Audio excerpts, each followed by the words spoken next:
What's up guys, it's your boy Jeremy and welcome back to my channel. If you're new here, what's up? My name is Jeremy and I'm a real estate broker here in Hawaii, and I make videos about real estate in Hawaii. And as of recently, I started making videos about flipping homes because I'm actually in the process of flipping my first home and I'm documenting everything and putting it here on YouTube. If you haven't seen those videos yet, I'll put a link to those videos in the description below, so go check them out after you watch this video. In those videos, I mentioned that I used a hard money lender in order to buy my flip. And after that, I've been getting a lot of questions about what is hard money, how do you get it, what are hard money lenders, or everything like that. So in this video, I'm gonna do my best to explain what is a hard money lender, what is a private money lender, and how I use both of them to fund the flip that I'm flipping now. But before we get to that, I'm gonna have to ask you to please press the like button and subscribe to my channel. And if you haven't yet, go ahead and follow me on all my social media platforms as well. Thank you for doing that. Let's get started. All right, so hard money, flipping homes. How do you put them two together? When most people think about buying homes and getting, funding to buy that home, most would think about, the big banks or like institutions. And honestly, I was one of those people. Throughout my whole career as a real estate agent, up until maybe last year, all I knew about lending and buying a home were your traditional loans and your lenders. These types of loans were your conventional 30-year fixed rate loans that required, like 3 to 5% down payment if you're a first-time home buyer, or maybe an FHA loan, or maybe a VA loan that requires 0% down.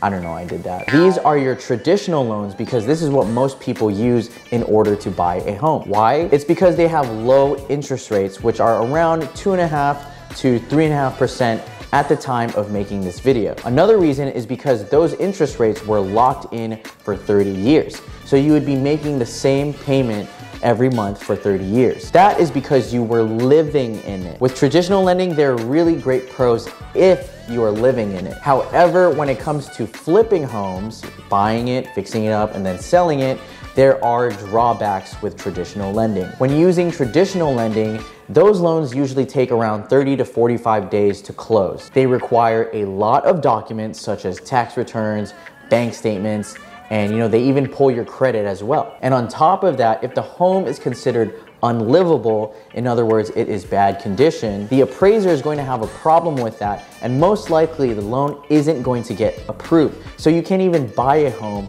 with a traditional loan. And that is exactly what was going on with the buyers who are trying to buy the home that I'm flipping right now. But we'll talk about that later. So if it's unlivable and you can't even get a traditional loan to buy a house to flip, what do? This is where hard money comes into play. The pros and cons of traditional lending are the exact opposite of hard money. Hard money lenders are usually, institutions of a group of investors or, people who know that they are going to be giving loans to people that are flipping homes or perhaps other real estate investment ideas. What's awesome is that they don't need 30 to 45 days to close. They usually can fund very quickly, and some can close as quick as 2 weeks. Another thing is that hard money lenders don't really care about your bank statements, your tax returns. They're not gonna ask you for all those documents. Maybe they'll pull your credit, but even if it's low, they're not going to care.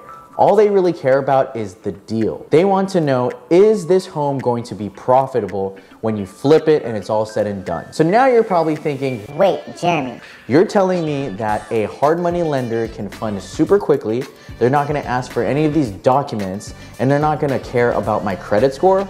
There must be a catch, because that sounds too good to be true. And yes, you are absolutely correct, there is a catch. When it comes to traditional lending, like I said earlier, the interest rate for those loans are whatever the market is at, and right now it's usually around 2.5 to 3.5%. Hard money interest rates are another story. Those are usually around, 9 to 13%. I know, it's a lot, and that is where the risk comes in with flipping. These hard money lenders are giving you the convenience of all of this cash without providing any documents, and they're providing it very quickly. In return, you have to pay a premium for that. This would be extremely risky if, say, you were doing a flip and something comes out of nowhere and it has delays. So each month you're being delayed, that's all the interest that you have to pay. So before going into a flip, you need to factor in these possible delays just to make sure that if something were ever to come up, you won't be stuck with a bad flip. Now you have an idea of what hard money is. Let's talk about my flip, and also let's talk about private money. So starting this year, I had a goal to begin my real estate investor journey by flipping homes. I had an idea about what hard money lenders were, but I didn't really actually know or meet anyone. And then I found a local hard money lender here in Hawaii, and I found them through Instagram. I reached out to them, we set up a meeting at their office, and I got to know them, and they're actually pretty cool guys. They basically told me about everything about how they fund flips, and we had a really great connection, and now we're like pretty much homies. So shout out to Kiko Capital for giving me almost $500,000 on my first flip. You guys are dope, so thank you. Once I met them, I was pretty motivated to find my first flip as soon as possible. And sure enough, I found a great flip, the one I'm doing now, a month later. It was an off-market property that I got under contract for $540,000. It was vacant and full of termite damage, and the sellers really wanted to sell. They actually were in escrow for about a year, and what was wrong is that the buyers kept getting denied with their traditional loan.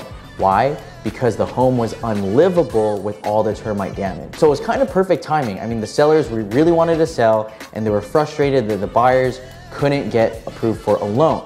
And the buyers just gave up, so they canceled escrow, and I came in and I stepped in with my hard money lenders and I bought the property. I really wanted to make sure that the sellers were taken care of, so I told them that I will pay for their closing costs, and they can even take my commission. They didn't have to pay me, so all of that, I saved them about maybe over $20,000. Working with their realtor was super easy, he was super nice, and in the end, the sellers were super relieved, and it was just a win-win situation for everyone. However, I couldn't do this alone. While in escrow, honestly speaking, I kind of had no idea how much of a down payment I needed to buy this. I honestly kind of just went into this head first, found the deal, gone to escrow, gave a $10,000 initial deposit, and I brought it to Kiko and I said, hey guys, I found a great deal, so what I gotta do now? After they analyzed the deal, they said, Jeremy, you're gonna need 25% as a down payment, which was about $135,000 plus $20,000 for closing costs.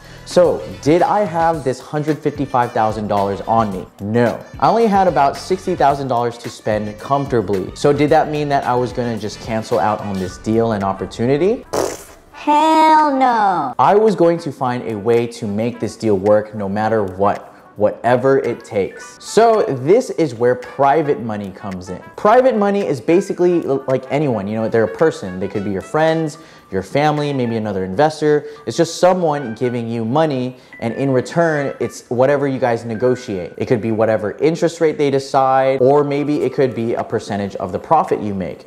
In my case, that was what happened. So then I called up two of my homies, my best friend Fro, and also my good friend Alex, and I said, yo, you guys want in on this deal? I'm trying to flip a home. I showed them the numbers, and to them it also made sense, so they're like, yeah, sure, let's do this. We split the down payment equally, and we also are splitting the profit equally, and therefore making the deal work. So in the end, this home cost us $540,000. It looks like we're gonna have probably $80,000 in a renovation, and after it's all done being renovated, we are gonna put it on the market for its after repair fair market value for $765,000. After all the realtor fees, the closing costs, and the hard money costs, we should be profiting around $80,000. Split that by 3 ways, we are all making around $25,000 in profit. So hopefully everything goes according to plan, because we're still in the middle of renovation. But if everything does go according to plan, in the end, my friends would have helped me achieve my goal, and I would help my friends make good money. If you're watching and you're on Oahu and you want to be a part of something like this, I'm always looking for partners. You just have to find me a property. If you do find a property to flip, go ahead and email me right here and I'll check it out. And if it does end up being something we're gonna do, then awesome, we're gonna be friends partnering up on this. My criteria is basically if you can find any sellers wanting to sell their home that is vacant or maybe run down, you know, basically homes that you would need to flip. So there you have it, guys. I hope you enjoyed this video. I hope that you learned what private money is and what hard money is, and that you got an idea of how I funded my flip. For 2 free stocks, click the link below, create a WeBull account, deposit $100 to start investing in stocks, and then get your 2 free stocks. If you haven't yet, please subscribe to my channel. It really helps my channel grow. And also go ahead and follow me on all of my other social media platforms as well. Thank you guys again for watching. I'll see you next time.